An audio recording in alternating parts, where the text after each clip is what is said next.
भगवान की माया से प्रेरित ये है। जीव 84 लाख योनियों में भ्रमण करता हुआ सबसे श्रेष्ठ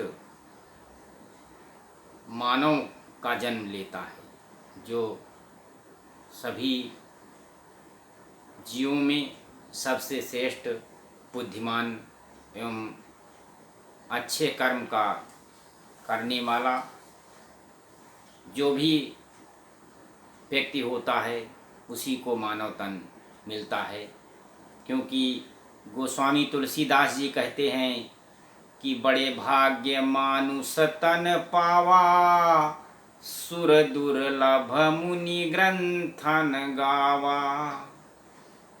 ये मानुष तन बड़े भाग्य से मिला है और इसको पा करके यदि हम अपना समय व्यर्थ गंवाते हैं तो बहुत ही खराब बात होगी। क्योंकि अगर हम मानव तन से अच्छे कर्म करेंगे तो आगे चल कर के हमारे जीवन में तो खुशियाँ आएंगी ही, साथ ही हम अपने कुटुंब का भी कल्याण करने के साथ साथ अपना स्वयं का भी कल्याण करेंगे। और यदि मनुष्य को सद्गति हो जाती है तो उसे दोबारा जीवन लेने की ज़रूरत नहीं पड़ती और वो भगवान नारायण के ईश्वर अंश जीव अविनाशी, ये जो ईश्वर का अंश मानव है उसके अंश के अंतर जो आत्मा है वो ईश्वर में समाहित हो जाती है और वो ईश्वरमय हो जाता है। तो इसलिए ऐसे अच्छे कर्म करने चाहिए जिससे कि दोबारा जन्म लेने की ज़रूरत ना पड़े। तो वेदों पुराणों का अध्ययन करना चाहिए, उनकी नीतियों के अनुसार चलना चाहिए। मनुष्य अक्सर देखा जाता है कि यहाँ कलयुग में आसुरी प्रवृत्ति के लोग हैं, तरह तरह की गलत सलत गतिविधियाँ करते हैं और वो बाद में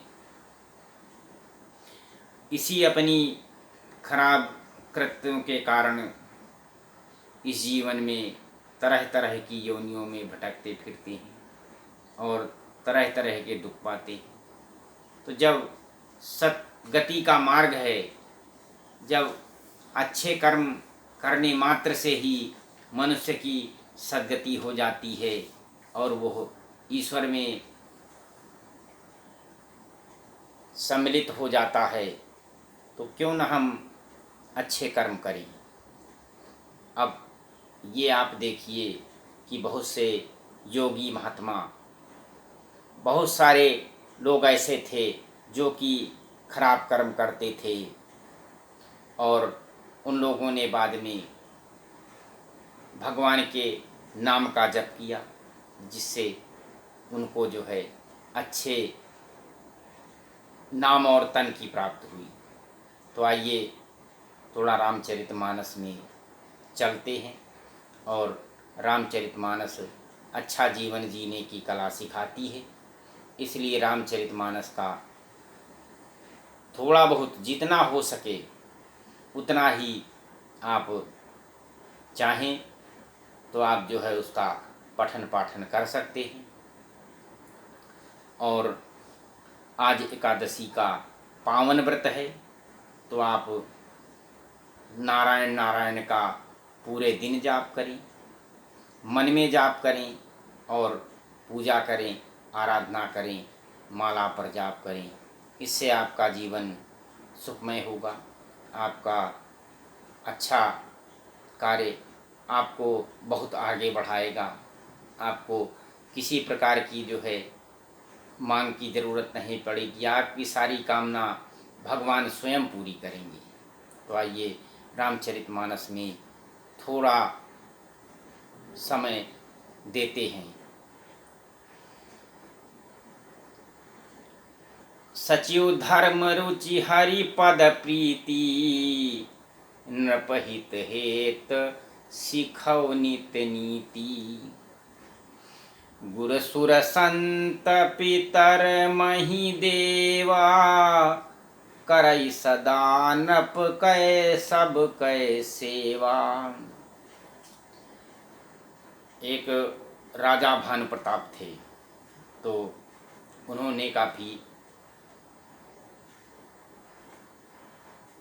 धन दौलत इकट्ठा किया और राजा बहुत पुण्यवान थे। तो उन्होंने अपने साधु सन्यासियों को तमाम प्रकार की सुख सुविधाएं देते थे और उनको धर्ममय थे। राजा का मंत्री धार्मिक था, तो उसको भगवान हरि के चरणों में प्रेम था। वो राजा के हित के लिए सदा उनको अच्छी नीति सिखाया करता था।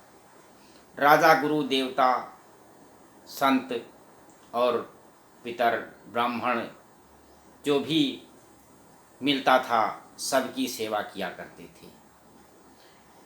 भूप धर्म जे वेद बखाने, सकल करई सादर सुख माने। दिन प्रति देई विविध विधि दाना, सुनई शास्त्र वर वेद पुराना।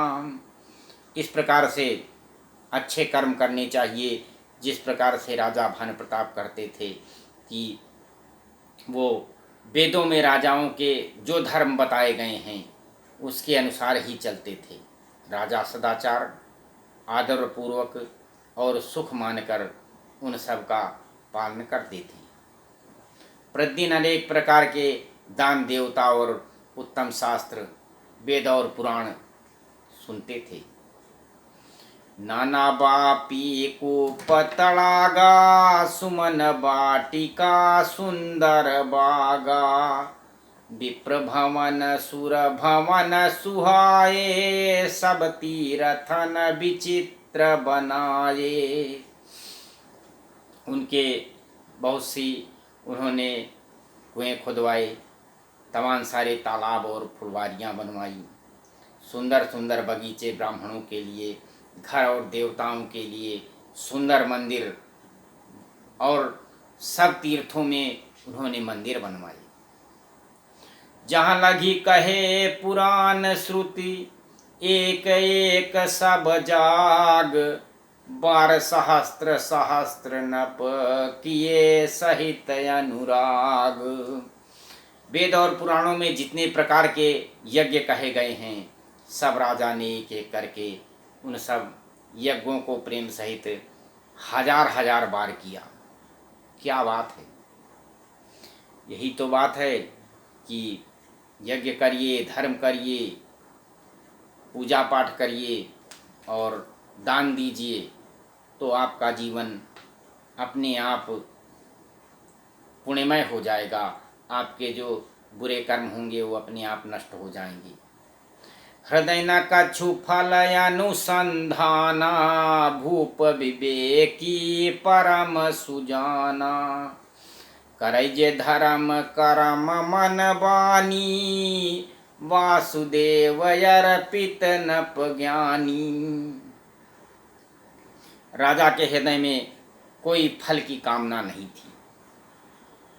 किसी प्रकार की कामना से, कोई फल की कामना से पूजा करने में पूजा व्यर्थ चली जाती है। राजा बड़ा ही बुद्धिमान और ज्ञानी था।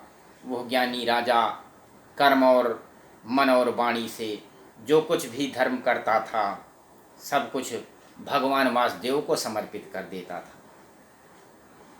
ये देखिए, जो आप पूजा पाठ करें, भगवान नारायण को समर्पित करें, भगवान शिव को समर्पित करें, जिन भगवान की पूजा करें उनको समर्पित करें।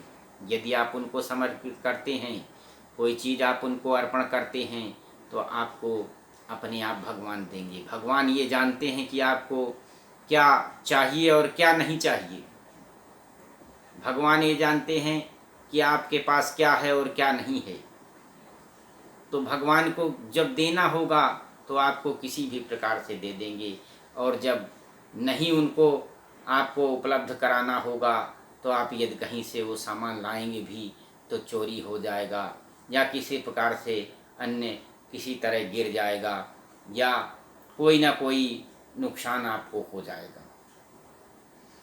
तो इसलिए भगवान को समर्पित करिए, तभी आपका समर्पण, आपका जो समर्पण है वो समर्पण भाव ही आपको भक्ति में लगाएगा, और वही समर्पण भाव से आपको सब कुछ प्राप्त होगा। चढ़ी बरबाजी बारयक राजा, मृगया कर सब साज समाजा, विंध्याचल गभीर बन गयऊ, मृग पुनीत बहु मारत भयऊ। एक बार राजा भानु प्रताप जी घोड़े पर सवार होकर के विंध्याचल के घने जंगल में चले गए, और उन्होंने बहुत से इधर उधर मृगों को भी मार दिया। फिरत विपिन न पदीख बराहू, जन बन दुर्यऊ ससिह ग्रह राहू, बड़ बुद्धि नहीं समात मुख माही, मनहु क्रोध बसउ गलित नाही। तो राजा जब विंध्याचल के गंभीर वन में जाते हैं तो वहाँ पर उन्होंने क्या देखा कि वहाँ पर एक तमाम सारे मृगों को मार करके उन्होंने देखा कि एक उनको जंगली सुअर दिखा, जो कि दांतों के कारण बहुत ऐसा जान पड़ता था कि मानो चंद्रमा को मुंह में पकड़ लेना चाहता है। और वो राजा ने देखा कि ये तो चंद्रमा के लिए राहु का जैसा काम कर रहा है, और वो चंद्रमा को ग्रस लेना चाहता है। उसको देख करके राजा क्रोधित हो गए और उन्होंने उस पर बाण चला दिया। तो जब राजा ने बाण मारा तो सुअर, भयानक दांतों वाला सुअर, कहीं जो है इधर जाता और कहीं उधर जाता, घुरघुराता हुआ कान उठाए वो चौकन्ना हो करके भागने लगा। सीता राम राम राम, राजा राम राम राम, भजमन नारायण नारायण नारायण, के लक्ष्मी नारायण नारायण नारायण, श्रीमन नारायण नारायण हरि हरि, लक्ष्मी नारायण नारायण हरि हरि। कथा विसर्जन होत है सुनो वीर हनुमान, हर हर महादेव।